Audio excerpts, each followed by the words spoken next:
My name is Grace Mitchell, and I'm 32 years old. The champagne flute trembled in my mother's hand when she saw him.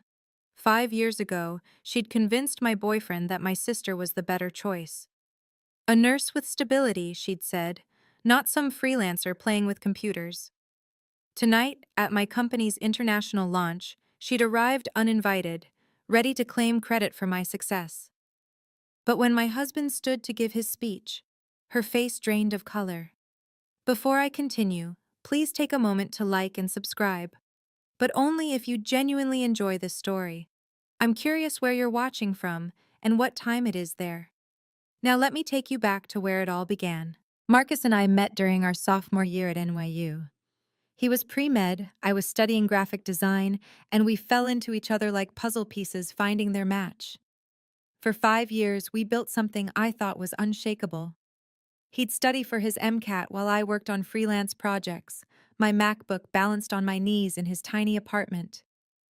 "You make everything beautiful," he used to say, watching me transform blank screens into living brands.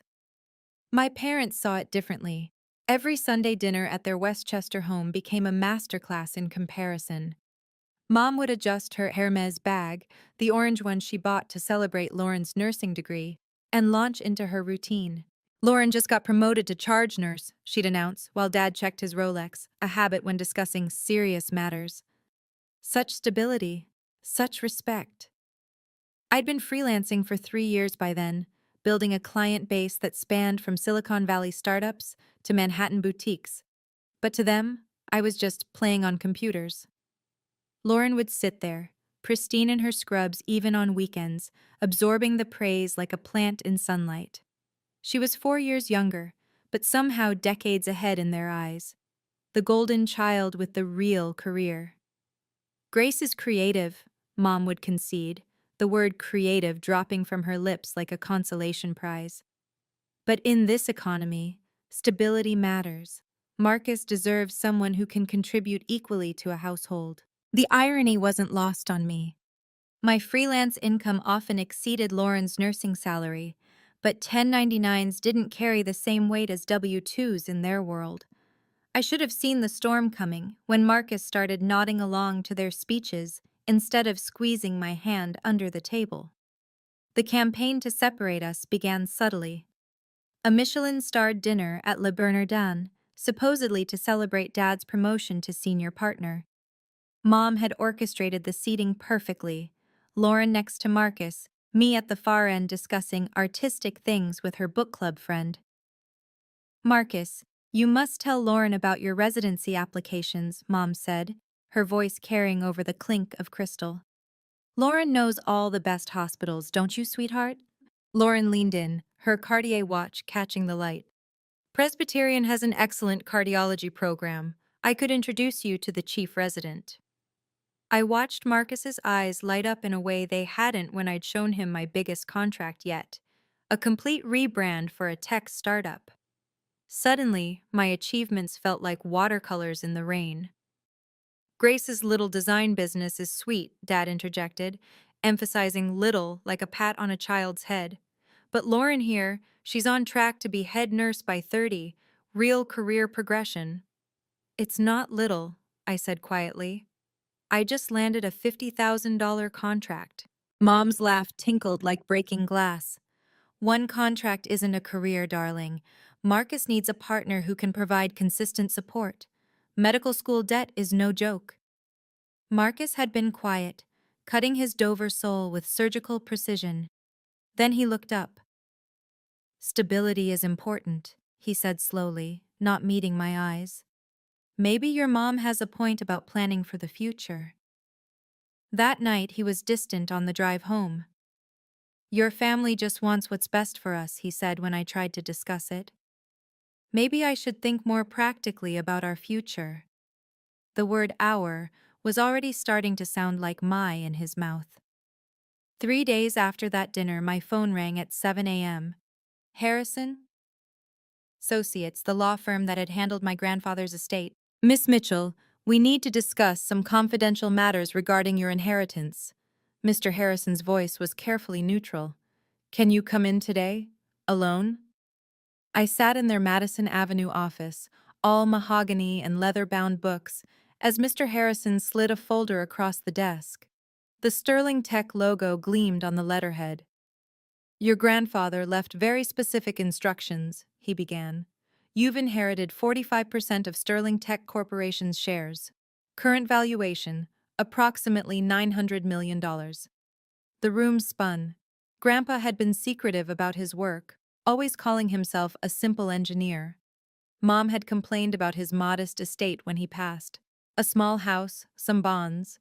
"There are conditions," Mr. Harrison continued. "First, absolute confidentiality until you choose to reveal it. Second, the family harmony clause." He pointed to Section 7.3 of the trust document. "Any family member who demonstrates sustained hostility, manipulation, or undermining of another family member forfeits access to all trust benefits they're currently receiving." "Currently receiving?" I echoed. "Your parents have been drawing from a family trust, about $50 million over the years. They believe it's from general family investments. They don't know you're the primary beneficiary and can revoke access based on this clause." An email from Sterling Tech's board appeared on his laptop. "We await your instructions regarding your voting shares," it read, signed by 12 board members. "Why didn't Grandpa tell anyone?" Mr. Harrison's expression softened. "He wrote you a letter." The handwriting was shaky but clear.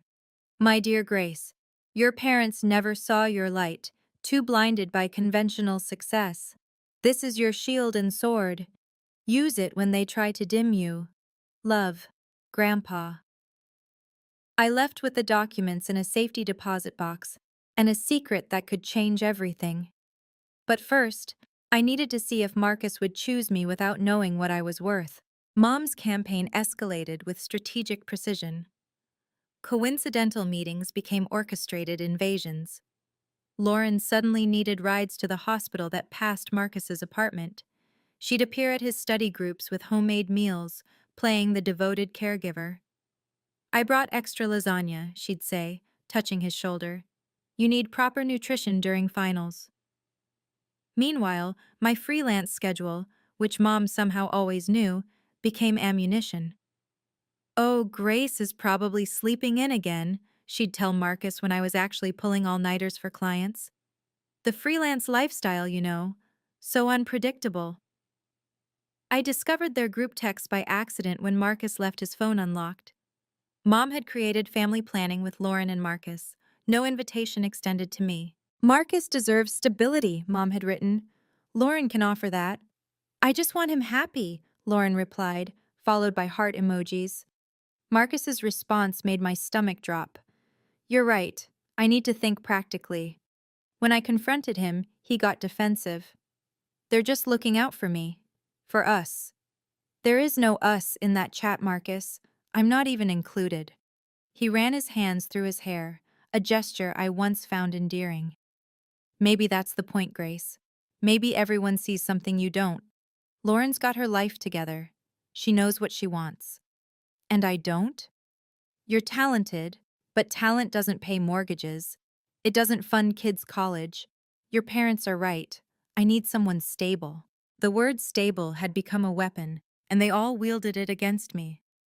That night, I opened Grandpa's letter again. "When they try to dim you," he'd written, "they weren't just trying anymore. They were succeeding. But I wouldn't give them the satisfaction of seeing me break. Not yet." I found them at Restoration Hardware, of all places. Marcus and Lauren, testing mattresses together like a married couple, her hand on his chest as they laughed at something the sales associate said. My coffee cup shattered on the sidewalk. 3 weeks of needing space to think, and he was furniture shopping with my sister. I walked in, my footsteps echoing on the polished concrete. Lauren saw me first, her face cycling through surprise, guilt, and finally, defiance. "Grace," Marcus stood quickly like a caught teenager. "This isn't what it looks like." I kept my voice steady. "You're mattress shopping with my sister. It looks exactly like what it is." Lauren linked her arm through his, a move so bold it took my breath away. "We didn't plan this, Grace. Sometimes feelings just develop. Feelings, I repeated. Or did Mom's investment offer for your future clinic help those feelings along? Marcus's face darkened. That's not, your parents just want to help. Help you leave me for Lauren? How generous. You're being dramatic, Lauren said, examining a $4,000 price tag. Marcus needs a partner who understands his world. Medical professionals understand each other. We speak the same language. The language of stability? I asked. Marcus finally met my eyes. Yes, actually. Lauren doesn't gamble our future on the next design trend. She has a real career, with benefits, with growth potential. Your parents helped me see that. So this is it? 5 years, and you're choosing my sister because my parents convinced you I'm not enough? He looked at the floor. I'm choosing a future I can count on. Lauren makes sense. I pulled off the promise ring he'd given me 2 years ago, placed it on the nearest nightstand. Then I hope you're happy with sensible. As I walked out, I heard Lauren say, She'll be fine. Grace always lands on her feet. If only they knew how high I was about to soar. The family meeting happened without me, but Aunt Patricia, always the gossip, couldn't resist calling me afterward. They sat in your mother's living room like they were planning a merger, she whispered over the phone. Your parents, Lauren and Marcus, even had champagne. Mom had given a speech, apparently, about how sometimes love needs guidance, and the right match isn't always the first match. Dad talked about investment potential, about the clinic he'd help Marcus establish once he married someone suitable. Lauren wore your grandmother's pearl necklace, Patricia added, the one your mom said was lost. The betrayal kept compounding, interest on interest. They'd been planning this for months, maybe longer. Every family dinner, every concerned conversation about my unstable career, it had all been groundwork for this theft. Marcus moved in with Lauren the next week. Mom posted about it on Facebook. So blessed to watch true love bloom. Sometimes God has different plans than we expect. The comments poured in. Such a beautiful couple. Lauren deserves this happiness. Perfect match. Not one person asked about me. In their narrative, I'd already been edited out, a minor character whose arc had ended. I made my decision that night, staring at the Sterling Tech documents. I wouldn't reveal anything yet. Let them have their victory lap. Let them think they'd won. I booked a one-way ticket to New York, sent a 2-line email to my clients about relocating, packed everything that mattered into 3 suitcases. The only goodbye I left was a note on my apartment door. Gone to find my stability. Mom would hate the ambiguity. She'd hate not knowing where I was, what I was doing. Good. Let her wonder if the daughter she'd dismissed might have been worth keeping. If you've ever felt like the black sheep in your family, you'll understand what comes next. Sometimes the best revenge isn't revenge at all. It's building something so undeniable that even your critics must acknowledge it. Like this video if you believe in second chances and new beginnings. Now, let me show you what 3 years of silence can create. 6 months later, they summoned me back for the engagement party. The invitation arrived at my sublet in Queens, gold embossed, Ritz-Carlton, black tie required. Inside, Mom's handwriting. Time to support your sister. I almost didn't go. But something, maybe Grandpa's voice in my head about facing battles head-on, made me put on my one good dress and show up. The ballroom sparkled with crystal chandeliers and society people I'd grown up around. Mom held court near the Champagne Tower, her new Chanel suit announcing her triumph to everyone who'd listen. We're so proud of Lauren, she told Mrs. Vanderbilt, marrying a future cardiologist, and Grace is here too somewhere, still doing her little computer things. They called me up during speeches. Mom's idea, clearly. Public humiliation disguised as inclusion. Grace, come say something about your sister's happiness, she commanded into the microphone. 200 faces turned to watch me walk to the stage. Lauren stood there in a $10,000 dress, her ring catching the light, the ring Marcus had once shown me, saying he was saving for our future. I took the microphone. Lauren always gets what she wants, I said simply. And Marcus always chooses the safe path. They're perfect for each other. Mom's smile flickered. She grabbed the mic. What grace means is that some people are meant to support, and others to shine. Lauren has always been our shining star. A head nurse at Presbyterian marrying a doctor, every parent's dream. The crowd applauded. I stood there, invisible despite being on stage. Of course, Mom continued. Grace is moving on to… What was it, dear? Still freelancing? I'm building something, I said quietly. Building, Mom repeated with a laugh. Well, we all need our hobbies. But tonight is about real achievement, to Lauren and Marcus. As I left the stage, one person didn't applaud, a man in a Tom Ford suit near the back, watching everything with calculating eyes. I found refuge on the terrace, Manhattan glittering below like promises waiting to be claimed. The January air bit through my dress, but it felt cleaner than the suffocating perfection inside. Quite a performance, a voice said behind me. The man in the Tom Ford suit stepped out, holding 2 glasses of champagne. Up close, his eyes held an intelligence that seemed to catalog everything. Which performance, Boaz? I asked. My family's or mine? Both, I suppose. He handed me a glass. Though yours showed more restraint. I'm Alexander, by the way. Grace, the family disappointment. Is that what you are? He leaned against the railing. I saw someone maintaining dignity while being publicly diminished. That takes strength. Before I could respond, Lauren appeared. Grace, you're needed for photos. Mom insists. Alexander watched the interaction, saying nothing. As I turned to leave, he handed me a business card. Just his name and a number, nothing else. In case you ever want to discuss that something you're building, he said. The rest of the night was orchestrated torture. Photos where I was positioned at the edges, easily cropped out.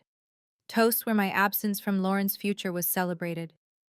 Marcus avoided my eyes entirely, Lauren's hand possessively on his arm. During the father-daughter dance, Dad dancing with Lauren while I sat alone, Mom appeared beside me. You could have had this, she whispered, if you'd chosen stability over dreams. I chose myself, I replied. And look where that got you, alone at your sister's engagement while she marries your ex-boyfriend. Was your pride worth it? I left without saying goodbye, Alexander's card in my pocket. At the parking garage, I sat in my Honda Civic between a Bentley and a Maserati, and finally let myself cry. Tomorrow, I'd disappear completely. Tonight, I mourned the family I'd never really had. New York swallowed me whole, and I let it. My studio in Astoria was a far cry from the Westchester suburb I'd left behind, 500 square feet with a radiator that clanged like a ghost in chains. But it was mine. I threw myself into work with desperate focus. 18-hour days became normal. Coffee at 5 a.m., designs until midnight, client calls in between. My portfolio grew thick with brands I was building from nothing, like myself. The freelance world didn't care about my family name or my sister's perfect life. They cared about deliverables, creativity, conversions. My clients multiplied. A boutique in Soho, a tech startup in Brooklyn, a restaurant group expanding nationally. 6 months in, I had to turn down projects. My bank account, once gasping, began to breathe steadily, then deeply. I ignored every call from home. Mom left voicemails that progressed from irritated to angry to wounded. You missed Lauren's bridal shower. The wedding venue needs final numbers. This silent treatment is childish, Grace. I liquidated a tiny fraction of my Sterling Tech shares, just enough to upgrade my equipment and rent a proper office space in Long Island City. The lawyers handled it quietly, the money appearing like magic in accounts my family knew nothing about. My neighbors thought I was a workaholic hermit. The bodega owner knew my order by heart: black coffee, protein bar, whatever fruit wasn't bruised. I lived on autopilot, building my empire 1 pixel at a time. But late at night, When the city hummed outside my window, I'd think about that man from the engagement party, Alexander. His card lived in my wallet, edges soft from handling. Sometimes I'd dial 6 digits of his number before hanging up. I wasn't ready to trust anyone yet. First, I had to become someone who couldn't be dismissed. I met Alexander again at a design conference in Midtown, 8 months after the engagement party. I was presenting on brand evolution to a room of executives when I saw him in the third row, taking notes like a student. "Grace Mitchell," he said afterward, approaching through the crowd. The family disappointment who just had Fortune 500 CEOs frantically taking photos of her slides. "Alexander," I replied. "The mysterious man who hands out cards with no company name." "I invest," he said simply, "in people and ideas worth believing in. Coffee?" We walked to a quiet cafe on 47th Street. He knew the owner, who gave us a corner table without asking. "Your presentation was brilliant," he said, "but you underpriced your value proposition by at least 40%. How would you know my pricing?" "I've been following your work. Your rebrand for Henley Hotels increased their bookings by 35% in 3 months. Yet you charge them half what McKinsey would have for lesser results." "You've been researching me?" He smiled. "I research all my potential investments. Though with you, it's more than business." "More?" "I was at that engagement party for a reason. The Ritz-Carlton is one of my portfolio companies. I watched your family try to break you, and you refused to break. That intrigued me. And now? Now I'm watching you build something remarkable while still undervaluing yourself. It's frustrating." Over the next 2 months, coffee became a weekly ritual. He never pushed, never asked about my family. We talked about business, design, the future. He had a way of seeing 3 moves ahead that reminded me of someone. "You think like my grandfather," I told him one afternoon. "Samuel Mitchell was a visionary," he said casually. I froze. "You knew my grandfather?" Alexander studied his coffee. "Sterling Tech is a remarkable company. Your grandfather built something special.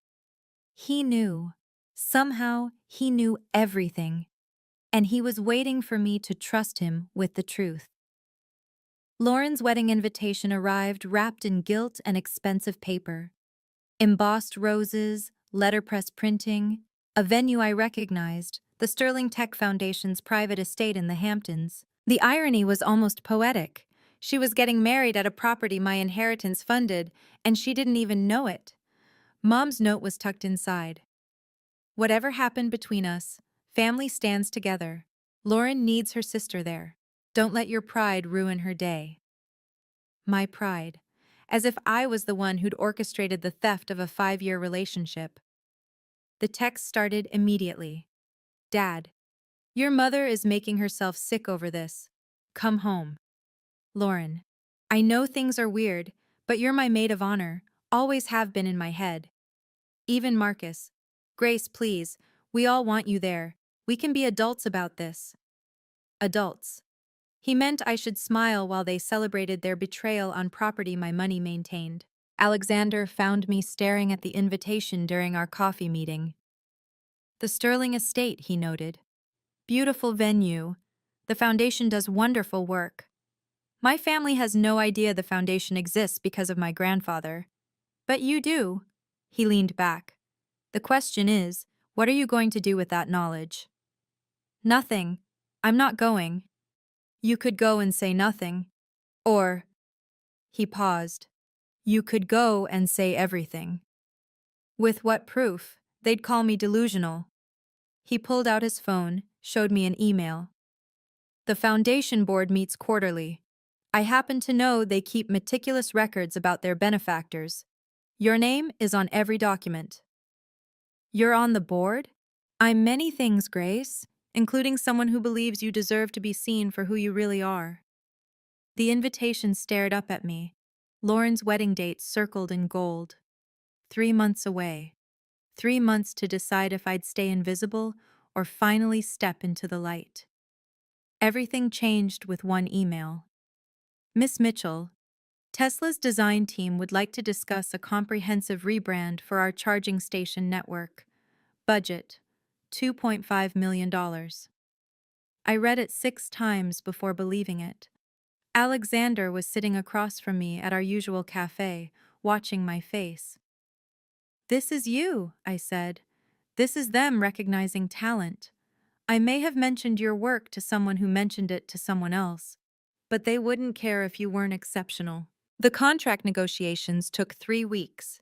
I hired my first employees, leased a real office in Tribeca. My company, Meridian Design, suddenly felt less like a dream and more like destiny. The night I signed the Tesla contract, Alexander took me to dinner at 11 Madison Park. "To celebrate," he said, then paused. "And to ask you something." My heart stuttered. We'd been dancing around something deeper than business for months. "Marry me," he said simply. "Not because of Tesla or success or anything except that I've fallen completely in love with your resilience, your talent, and the way you refuse to dim your light for anyone." He opened a Cartier box. The ring was perfect, elegant, understated, nothing like the gaudy monster Marcus had given Lauren. "I should tell you something first," I said. "About my grandfather, about Sterling Tech." "I know," he interrupted gently. "I've known since before we met. Samuel Mitchell was my mentor. He told me about you, about the inheritance, about why he structured it the way he did. He asked me to look out for you, but I never expected to fall in love with you." "You've known this whole time?" "I wanted you to trust me enough to tell me yourself. And I wanted you to know I loved you without the money, without Sterling Tech, without any of it." I said yes in the middle of the restaurant, not caring who watched. We married 2 weeks later at City Hall, just us and 2 witnesses from the street. Simple, real, ours. My family still didn't know I existed in New York. They definitely didn't know I'd just become Mrs. Alexander Sterling. "Your grandfather was a genius," Alexander said, spreading documents across our dining table. We'd been married a month, and it was time I understood everything. Sterling Tech Corporation, founded 1987 by Samuel Mitchell and my father, Thomas Sterling. Your grandfather owned 45%, my father owned 45%, and 10% went to early investors. Your father? Died when I was 15. Left everything to me. I've been CEO since I was 25. He pulled out a folder marked Confidential. Your grandfather structured your inheritance brilliantly. You own 45% of a company worth $2 billion. But more importantly, look at Section 7.3. The Family Harmony Clause. I'd read it before, but Alexander pointed to a subsection I'd missed. "Any funds distributed to family members from secondary trusts are contingent upon the primary beneficiary's discretion," he read. "Your parents have been living off a $50 million trust that you control. They think it's independent family money." 50 million? Your mother's shopping habits, your father's investments, Lauren's medical school loans paid in full, Marcus's clinic seed money, all from a trust you can freeze with one letter. He showed me bank statements.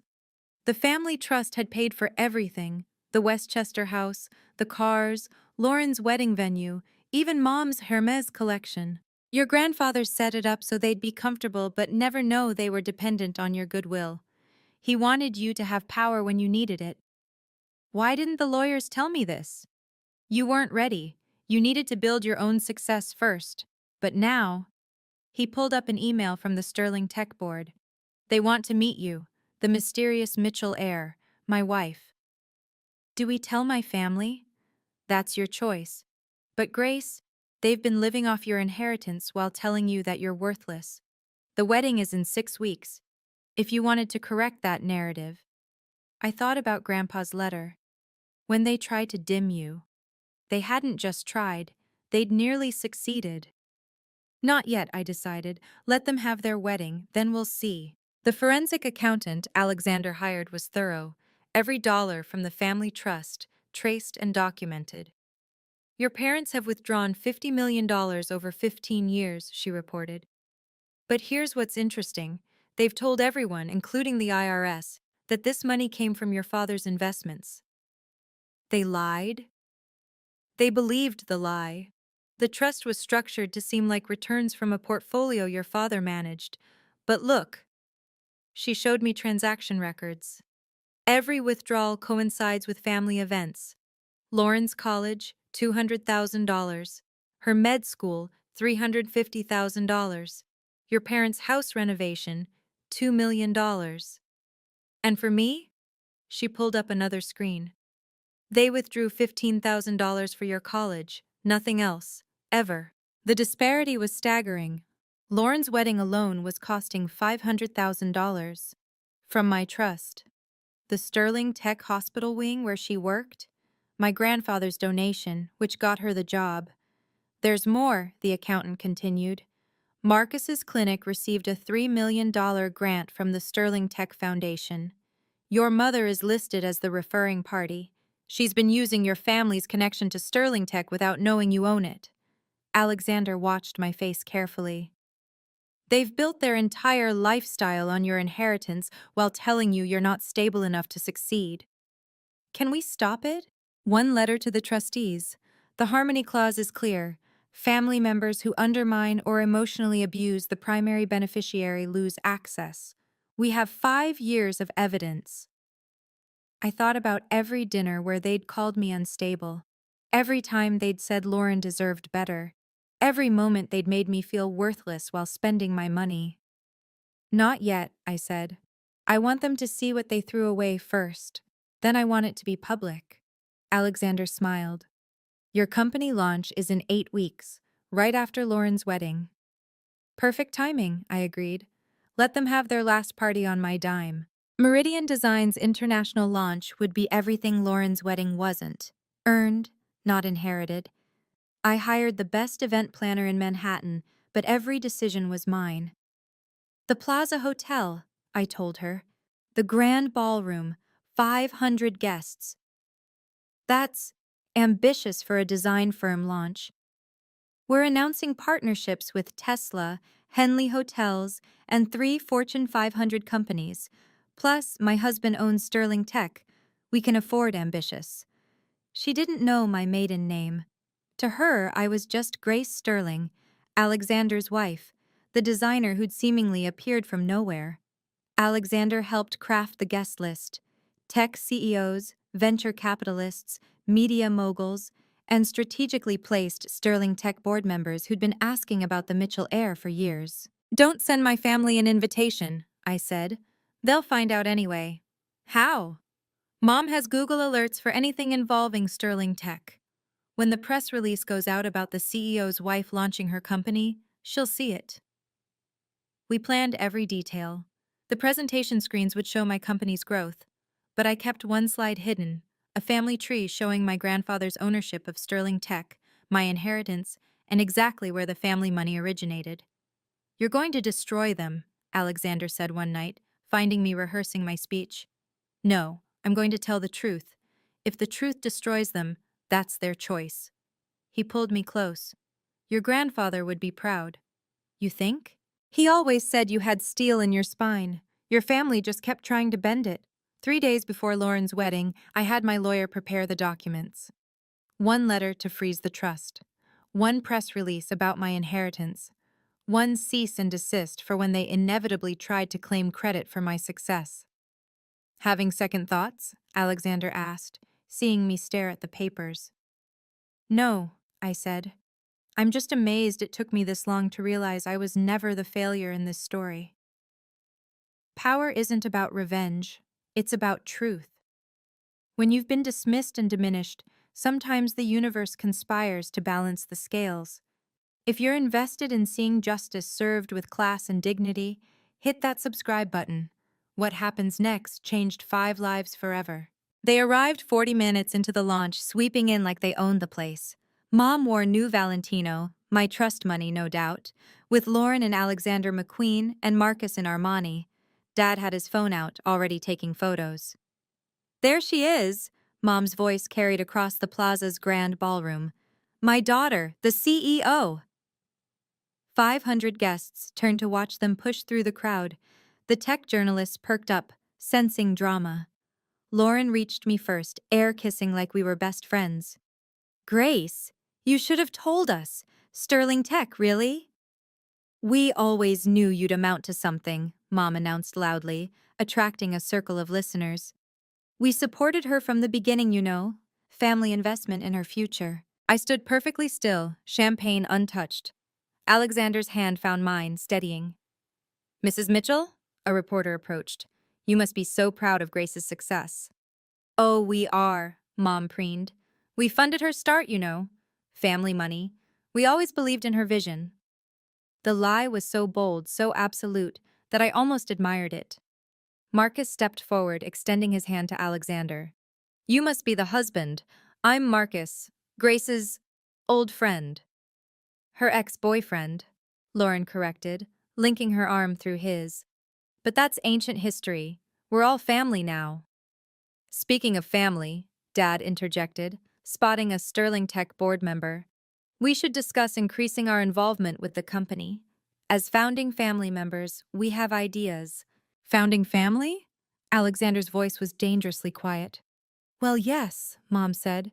The Mitchell connection to Sterling Tech goes back decades. The board member looked confused. I wasn't aware there were other Mitchell heirs. Oh, we're very involved, Mom lied smoothly. Behind the scenes, of course, humble investors. But now that Grace has made it public, we can be more open about our role. They were rewriting history in real time, claiming my inheritance, my success, my life as their creation. I caught Alexander's eye. He nodded toward the stage. It was time. Mom had gathered a proper audience by the time she really got going. 3 board members, 2 Wall Street Journal reporters, and a handful of venture capitalists stood listening to her fabricated history. Grace was always creative but unfocused, she explained with practiced concern. We had to guide her, invest in her. The freelance phase was concerning, but we never gave up. We knew she just needed the right support. Your support? One reporter asked, taking notes. Financial, emotional, strategic, Dad chimed in. We've been funding her work for years. Quietly, of course. We don't like to boast. Lauren had cornered the Tesla executives. Grace learned everything from watching me, she said. The discipline, the work ethic. I'm a head nurse at Presbyterian, the Sterling Tech wing, actually. Excellence runs in the family. Marcus was holding court with younger entrepreneurs. I knew Grace when she was just starting out. Gave her advice, connections. Sometimes people need that push, you know? They moved through my party like parasites, attaching themselves to my success, feeding off achievements they'd tried to prevent. We should get her a better table, Mom told an event coordinator. The family table is too far back. We're the guests of honor, really. I wasn't aware. Oh, Grace probably forgot to mention it. She's always been scattered that way. But don't worry, we're here now. We'll need 5 seats at the main table, the VIP section. The coordinator looked bewildered, searching for my name on her list. Meanwhile, Lauren had found the presentation screens showing Meridian's client list.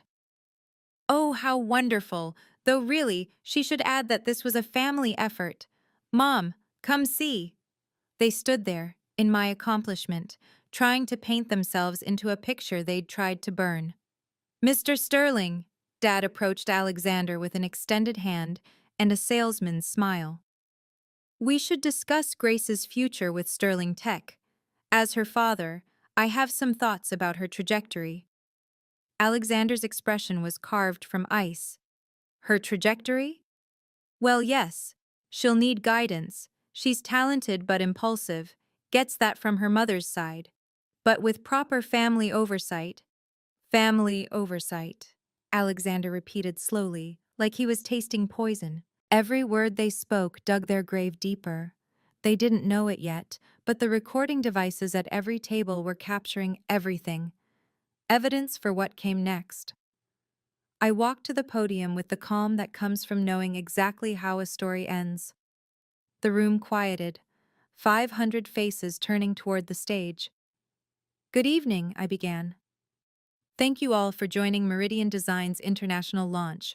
Before I discuss our future, I need to thank someone special.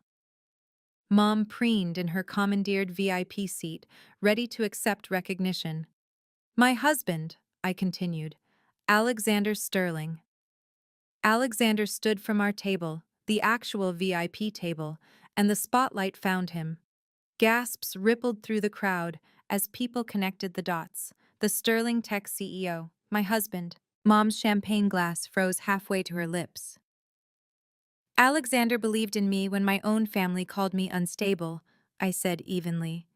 He saw potential where others saw disappointment. He invested in my dreams when others said I should give them up.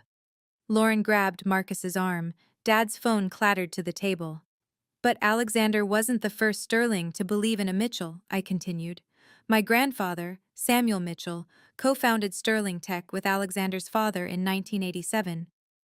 The screens behind me lit up with incorporation documents, my grandfather's signature bold and clear. What many don't know is that my grandfather left very specific instructions about his legacy.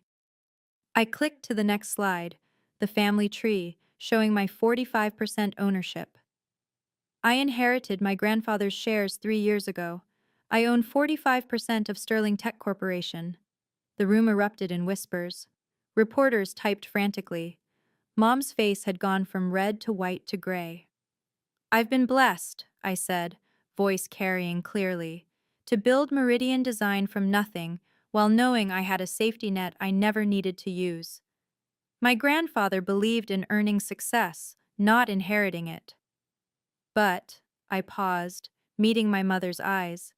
He also believed in truth, in family harmony, in supporting each other rather than tearing each other down. The next slide appeared, section 7.3 of the trust, highlighted in yellow. So, tonight, I want to be very clear about who built Meridian Design. I did. With my work, my sleepless nights, my determination. Not with family money, not with parental guidance, and certainly not with the support of people who told me I'd never be enough. The silence was complete. Even the servers had stopped moving. There's something else you should know, I continued, clicking to the next slide. The trust fund statements filled the screen. $50 million in withdrawals over 15 years. My family has been living off a trust fund they didn't know I controlled. Every dollar they spent while calling me unstable came from my inheritance. The slide changed. Lauren's medical school payments, the house renovation, the cars, the vacations, every withdrawal itemized and dated. $500,000 for my sister's wedding tomorrow, $3 million for her husband's clinic, $350,000 for her medical degree, all from a trust fund established by my grandfather with me as the primary beneficiary. Mom stood up, shaking. Grace, this is inappropriate. Inappropriate? I let the word hang. Like announcing at my sister's engagement party that she deserved better than me? Like convincing my boyfriend of 5 years to leave me for her because she was more stable? The next slide showed email screenshots. Mom's messages to Marcus about choosing Lauren. The family group chat I was excluded from. The planning sessions for their relationship. But the most interesting part, I continued, is the harmony clause my grandfather included. Section 7.3, paragraph 4. Any family member who demonstrates sustained hostility, manipulation, or undermining of another family member forfeits access to all trust benefits. Alexander stood and walked to the podium, carrying a folder. As CEO of Sterling Tech and co-executor of the Mitchell Trust, I can confirm that effective immediately, the secondary family trust has been frozen pending review of Harmony Clause violations. You can't do this, Dad shouted. Actually, we can, Alexander replied calmly. The board approved it this morning. Mrs. Sterling provided extensive documentation of emotional abuse, financial manipulation, and deliberate undermining of her career and relationships. The screen changed one more time. A cease and desist letter, dated today. Any attempt to claim credit for Meridian Design's success, to access Sterling Tech resources, or to leverage the Mitchell name for financial gain will result in immediate legal action, I read. Lauren was crying. Marcus sat frozen. Mom gripped the table like she might faint. "The wedding tomorrow," Lauren whispered. "Everything's been paid. From my trust fund," I confirmed.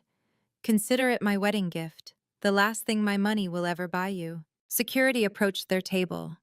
Not aggressively, just present, making it clear the show was over. The consequences were swift and public. Mom's phone buzzed first, American Express, declining her card at the Plaza gift shop where she'd been charging champagne to take home. "There must be a mistake," she told the clerk, loud enough for nearby guests to hear. "The account's been frozen, ma'am," the clerk replied, checking his screen. "The primary account holder has restricted access." Lauren's phone rang next. Presbyterian Hospital's administrator, his voice carrying despite her lowered volume. "Miss Mitchell, we need to discuss your position. The Sterling Tech endowment that funds your department has been restructured. Your role is under review." Marcus received an email, his face draining as he read. The Sterling Tech Foundation's grant for his clinic, terminated effective immediately. $3 million, gone. He'd have to close within the month. "You vindictive—" Mom started toward the stage. Security stepped forward, but I raised my hand. Let her speak. Let everyone see who she really was. "We're your family," she screamed. "We raised you. We gave you everything." "You gave me nothing but doubt," I replied into the microphone. "Every success I've achieved, you tried to claim. Every failure you predicted, you tried to cause. Lauren's wedding is tomorrow. You're ruining her life." Lauren ruined her own life when she chose to steal what wasn't hers. The venue's paid through tomorrow. After that, you're on your own. Dad tried the businessman approach. "Grace, let's discuss this privately. There's been a misunderstanding." "The only misunderstanding," Alexander interjected, "was your family thinking you could emotionally abuse someone for years and still profit from their inheritance." The Wall Street Journal reporter raised her hand. "Mrs. Sterling, are you saying your family took credit for your success while actively undermining it?" "I'm saying," I responded carefully, "that sometimes the people who should support you most become your biggest obstacles, and sometimes the only way forward is to stop letting them hold you back." The board member Mom had been lying to earlier approached their table. "I think it's time you left," he said quietly, "before this becomes more embarrassing than it already is." They stood to leave, their designer clothes and expensive accessories suddenly looking like costumes in a play that had ended. They didn't leave quietly. Mom's manipulation tactics escalated from tears to threats in seconds. "I gave birth to you," she wailed, mascara streaming. "I sacrificed everything. Your father worked endless hours to provide for you." "To provide for Lauren," I corrected. "I have the receipts, literally." Lauren tried a different approach, pushing past security to reach the stage. "Grace, please, I'm your sister. We shared a room growing up. Remember when I was scared of thunderstorms and you'd tell me stories?" "I remember," I said quietly. "I also remember when you took my boyfriend and told me I should be happy because you deserved him more." "That was Mom's idea," she cried. "I didn't mean Marcus and I just what? Accidentally fell in love while furniture shopping? Accidentally planned a life together with my money?" Marcus finally found his voice. "Grace, I'm sorry. I was weak. Your parents convinced me you'd never be stable, never be successful. I was wrong." "You were opportunistic," Alexander corrected. "You traded a woman who loved you for the promise of a funded clinic. How's that working out?" Dad pulled out his phone, filming now. "This is coercion. Duress. We'll sue." "Please do." Alexander smiled coldly. "Discovery would be fascinating.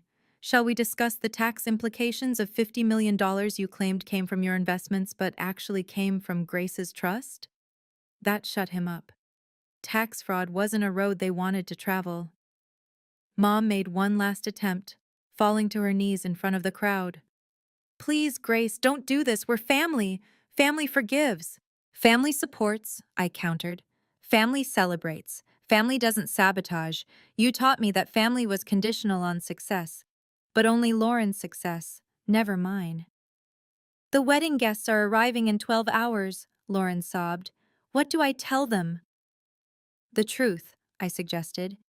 That you built your happiness on your sister's heartbreak, and the foundation finally cracked.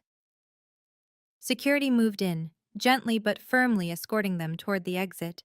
The entire ballroom watched in stunned silence as my family, the people who should have loved me most, were removed from my moment of triumph. "This isn't over," Mom shrieked as the doors closed.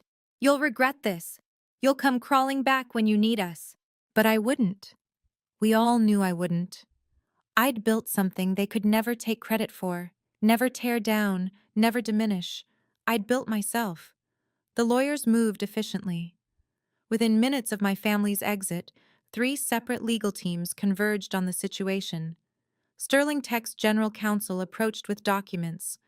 "Mrs. Sterling, the trust freeze is confirmed. They'll receive formal notice within the hour." My personal attorney added, "The cease and desist has been filed with the court. Any attempt to use your name, your company, or your inheritance in any capacity will trigger immediate legal action." The third lawyer, representing the Sterling Tech Foundation, was perhaps the most decisive. "Mr. Marcus Hayes's clinic grant has been terminated for misrepresentation. He claimed the Mitchell family connection without authorization. We're pursuing recovery of funds already distributed." Alexander handled the media with surgical precision. "Sterling Tech supports family values," he told the reporters.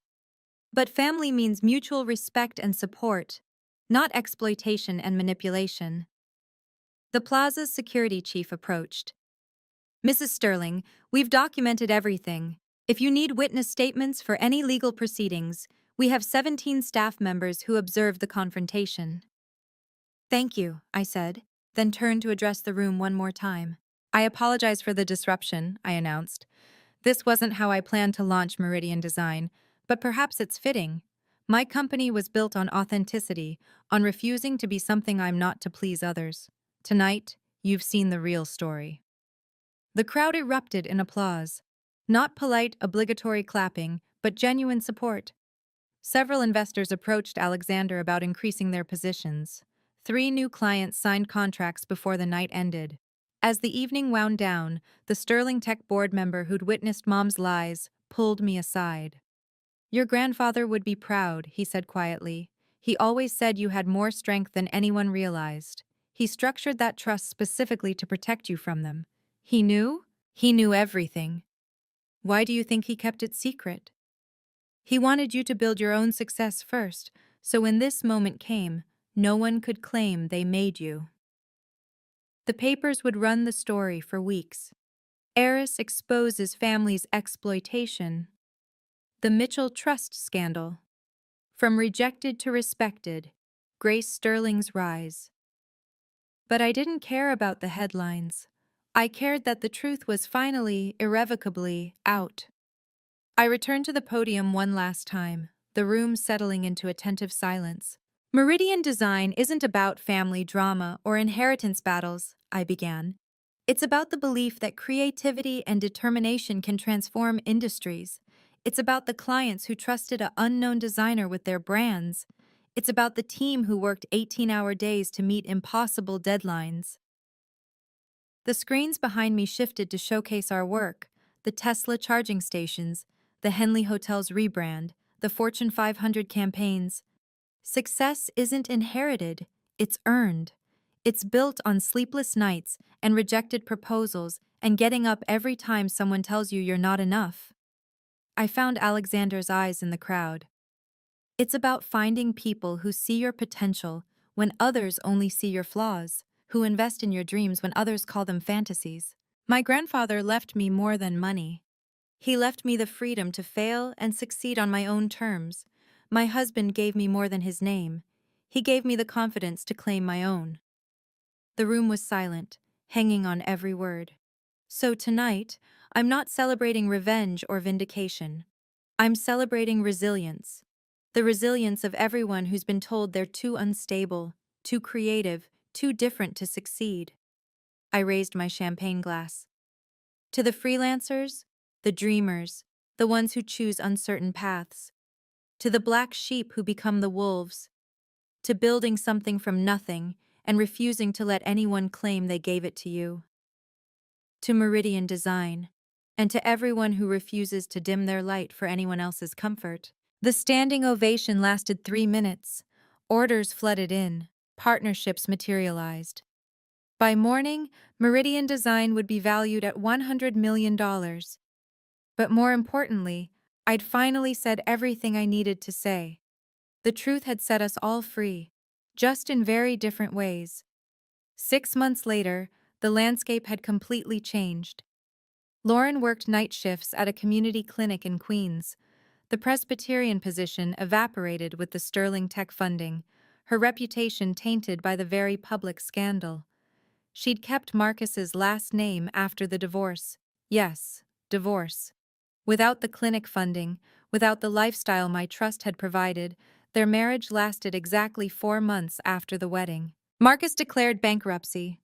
The clinic closed, investors fled, and medical school debt crushed him without the Sterling Tech grant. Last I heard, he was working at an urgent care center in New Jersey, 60 hours a week just to make loan payments. My parents sold the Westchester house in a fire sale, moving to a 2-bedroom apartment in Yonkers. Dad's reputation in financial circles was destroyed after the tax investigation revealed he'd been claiming false investment returns. Mom sold her Hermes collection on consignment, each bag a reminder of the life she'd built on my inheritance. Meanwhile, Meridian Design's valuation hit $100 million. We opened offices in London and Tokyo. Tesla expanded our contract to $10 million. I was featured on the Forbes 30 Under 40 list. But the part they didn't know, would never know, was that I'd quietly paid off their debts through anonymous third parties. Not because I forgave them, but because Grandpa wouldn't want them destitute. The apartment in Yonkers? I owned the building through a shell company, charging them 30% below market rent. Why? Alexander asked when he discovered the payments. Because I'm not them, I replied. I don't need their suffering to validate my success. I just needed them to stop defining it.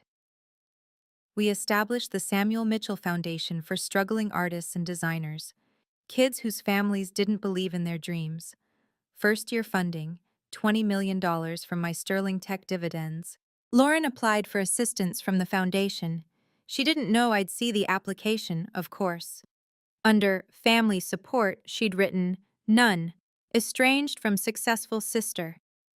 I approved it anonymously, not for her, but for the nurse who once told me stories during thunderstorms, before she learned to see me as competition instead of family. Success, I learned, isn't about proving others wrong. It's about proving yourself right. My family thought stability meant a traditional career, a predictable path, a safe choice. They never understood that real stability comes from believing in yourself when no one else does. From building something that can't be taken away, can't be claimed by others, can't be diminished by their doubts. Alexander and I had dinner with the Sterling Tech Board last week. One member asked if I regretted the public confrontation. I regret that it was necessary, I said.